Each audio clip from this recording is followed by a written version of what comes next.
Bajnuna finanzjarja mill-Assoċjazzjoni Maltija għall-Assigurazzjonijiet għas-sentejn li ġejjin, id-Dipartiment tal-Assigurazzjoni fl-Università ta' Malta se jara t-tisħiħ ta' ħidmietu, fosthom bl-involviment ta' akademiċi minn universitajiet rinomati b'mod internazzjonali, skemi ta' internships u l-organizzazzjoni ta' seminars.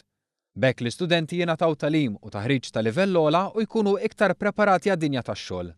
Fl-iffirmar tal-ftehim it-tlieta filgħodu fl-Università ta' Malta, il-President tal-Assoċjazzjoni tal-Assigurazzjonijiet Julian Mamo irrimarka li din l-industrija tista' tirnexxi u tikber jekk issostni l-isforz tad-Dipartiment Universitarju biex jiġu żviluppati l-ħiliet meħtieġa.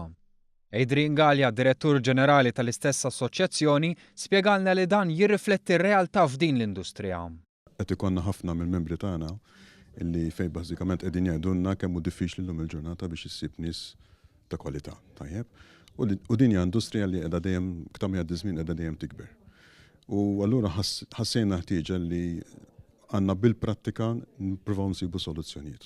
Kien spjegat li d-dinja tal-assigurazzjoni toffri għadd ta' karrieri f'dan is-settur b'saħħtu fil-qasam finanzjarju. Għaldaqstant il-kap tad-Dipartiment tal-Assigurazzjoni Simon Grima spjegalna li t-tagħlim offrut ma jiffukax biss fuq l-assigurazzjoni kif nimmaġinawha, imma oqsma oħra bħal asset risk transfer.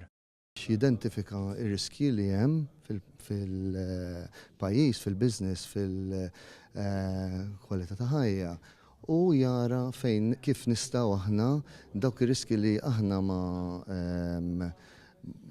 ma jistgħux jiġu mitigati nadduhom jew inkella li aħna ma nħossniex komdu bihom li nadduhom il-kumpaniji li jistgħu u jridu u għandhom appetite biex jieħduhom.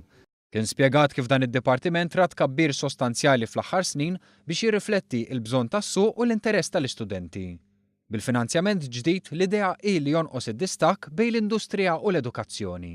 Bżonn li nnota l-Ministru għall-Edukazzjoni u x-Xogħol Evarist Bartolo li nnota kif l-ikbar sfida bħalissa hi li l-ħolqien tal-ħiliet ilaħħaq mar-rata tal-ħolqien tax-xogħol filwaqt li jissaħħaħ it-tagħlim matul il-ħajja.